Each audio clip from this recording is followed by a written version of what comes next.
Hello friend, જય શ્રી કૃષ્ણ. તમારું સ્વાગત છે મારી પરીસ કિચન યુટ્યુબ ચેનલમાં.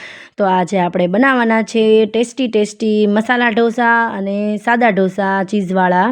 તો મિત્રો, તમે શ્રાવણ માસ કરો છો અને તમે એકટાણા પણ કરતા હો છો, તો તમે એક વખત આ એકટાણામાં ઢોસો બનાવીને ખાશો તો તમારું મન સરસ એવું ભરાઈ જશે. કેમ કે તમે મીઠાઈઓ અને બધું ફરાળ કરીને કંટાળી ગયા હોય તો તમે આ એક વખત મસાલા ઢોસો એકટાણામાં કરીને ખાઈ શકો છો.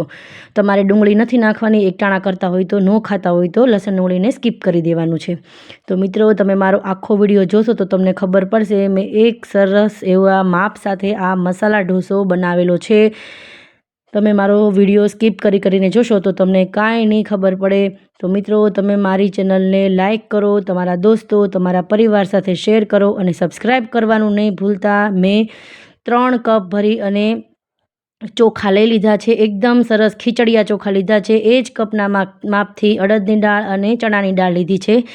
અને 1 થી 1.5 સ્પૂન જેટલું મેં મેથી નાખેલી છે. મેથીથી એકદમ સરસ બ્રાઉન ઢોસા તૈયાર થાય છે અને એકદમ ક્રિસ્પી પણ થાય છે. આને મેં 3 થી 4 પાણીએ ધોઈ અને પાણીથી ડૂબડૂબા પલાળી નાખ્યા છે. જો સરસ એવા ચોખા આપણા પલળી ગયા છે. અને જો તમને તોડીને પણ દેખાડું, હવે સરસ એવી આપણે ફાઇન પેસ્ટ કરવાની છે ઢોસાનું બેટર.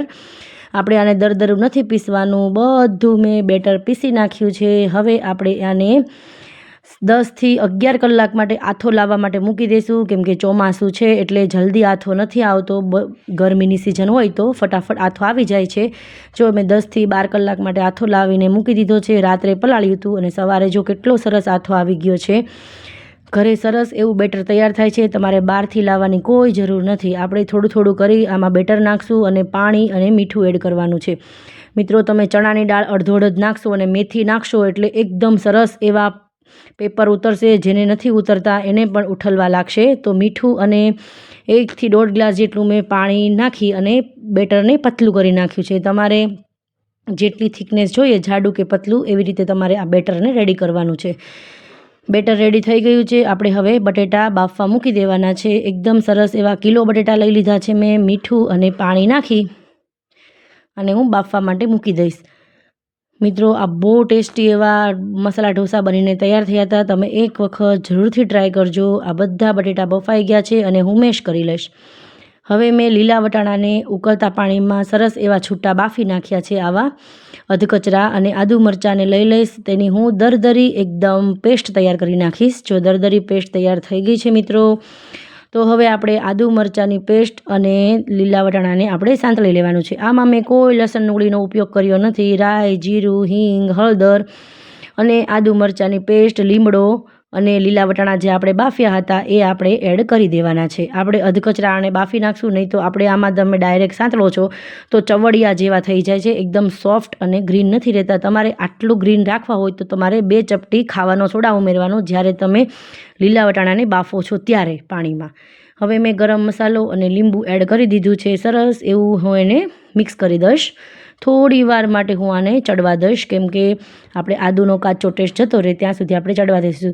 જો આપણા લીલા વટાણા છે એકદમ કલર પણ નથી ગયો, એકદમ ગ્રીન રહ્યા છે. હવે હું બહુ બધા ધાણા નાખી અને સરસ એવો મસાલો મિક્સ કરી અને આ બેટરમાં હું નાખી દઈશ. બટાટાના મસાલામાં તમે આવી રીતે મસાલો વઘારશો તો પણ બહુ સરસ એવો મસાલો બનીને રેડી થાય છે. હવે ઉપરથી ખાંડ નાખી દઈશ. તમારે ખાટો વધારે કરવો હોય તો તમે લીંબુ પણ એડ કરી શકો છો. જો આપણો મસાલો તૈયાર છે, હવે આપણે સરસ એવી ચટણી બનાવી નાખીએ. સાઉથ ઇન્ડિયન પંજાબી ચટણી આ બનાવવાની છે. તો મેં ચણાની દાળને 1 મુઠ્ઠી લઈ અને પલાળી નાખી છે. તો ટમેટાને સુધારી નાખીશ અને ડુંગળીને પણ સરસ એવી કટકા કરી નાખીશ. એકદમ રફલી પીસ કરવાના છે કેમ કે આપણે આને સાંતળવાના છે. જો મેં સાંતળવાનો વિડીયો નથી દેખાડ્યો વઘારનો, ડાયરેક્ટ મેં વઘારી નાખ્યું છે. આને હિંગ અને હળદરમાં જ વઘાર્યું છે.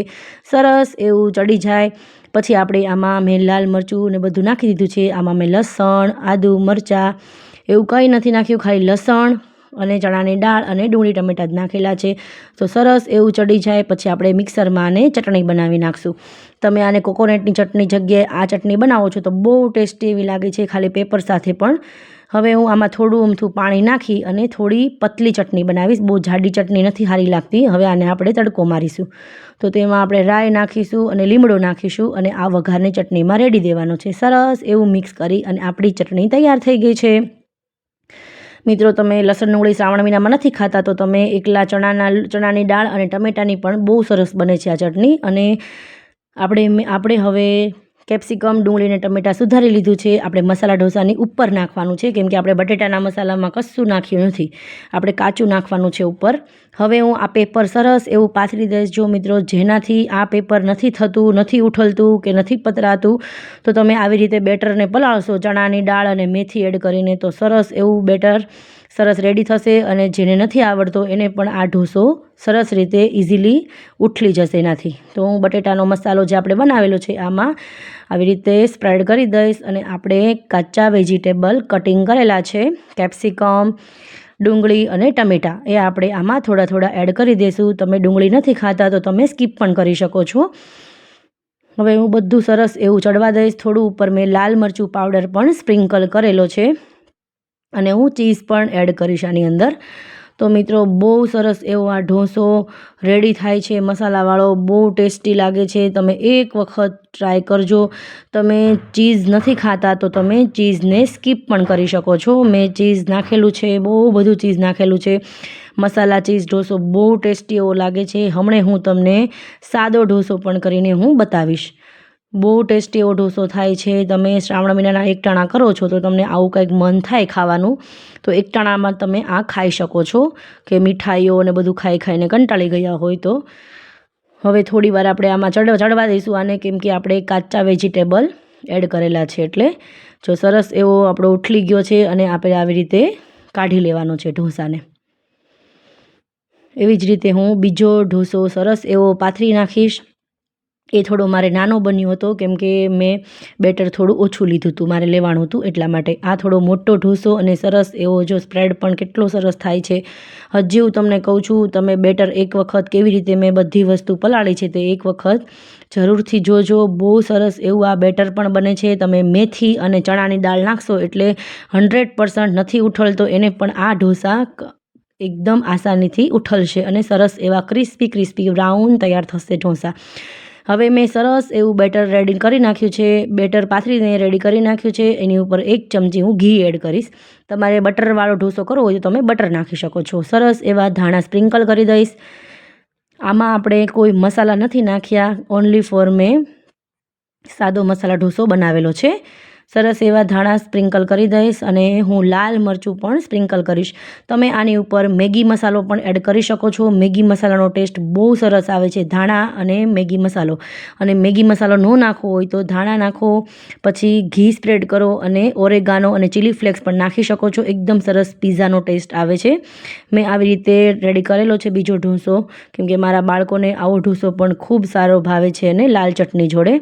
તો મારો ઢોસો એકદમ સરસ તૈયાર થઈ ગયો છે. જો કેટલો ક્રિસ્પી અને બ્રાઉન ઢોસો મારો રેડી થયો છે. તમે કરશો તો પણ બહુ ઇઝીથી આ ટ્રીક ઇઝી છે. એકદમ સરસ એવા ઢોસા બનીને તૈયાર થશે. આપણા ઢોસા રેડી છે. હવે હું ચટણી સાથે એને સર્વ કરી નાખીશ. સાંભાર પણ મેં બનાવ્યો છે, પણ એનો વિડીયો મેં નથી લીધો, બહુ લોંગ વિડીયો થઈ જતો હતો એટલા માટે. મેં આગળ સંભારનો વિડીયો પણ આપેલો છે. બહુ ઇઝી ટ્રીકથી મેં આ સંભાર પણ એમાં બનાવેલો છે. તો મિત્રો, તમને મારો વિડીયો કેવો લાગ્યો અને મારી રેસીપી કેવી લાગી તે કોમેન્ટ બોક્સમાં એકદમ પ્યારું કોમેન્ટ કરી દેજો. અને ક્યાંથી જોઈ રહ્યા છો એ પણ કહેજો.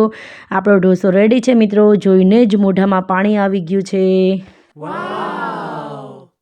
મારો વિડીયો લાઈક કરો, શેર કરો અને સબસ્ક્રાઈબ કરવાનું નહીં ભૂલતા. ચાલો ઢોસો